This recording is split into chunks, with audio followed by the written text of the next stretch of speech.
Hi friends வந்து யாத்தம்பழத்தில் நான் ஒரு ஸ்வீட்டு செய்ய போகிறேன் பார்த்துடுங்க. அது எப்படி செய்யுதுன்னு பார்த்துப்போமா.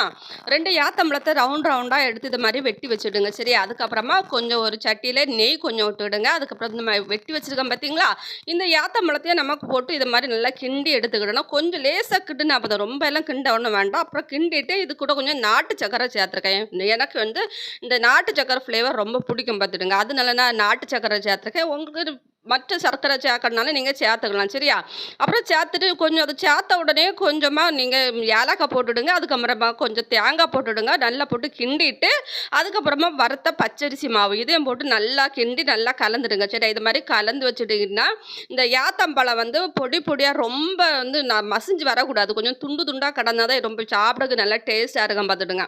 அதுக்கப்புறமா நல்லா கிண்டி எடுத்துங்கன்னா அழகான யாத்தம்பழத்தில் சூப்பரான ஒரு ஸ்வீட் ரெடி ஆகிட்டு பார்த்துடுங்க. இது சாப்பிட்றதுக்கு செம்ம டேஸ்ட்டாக இருக்கும்.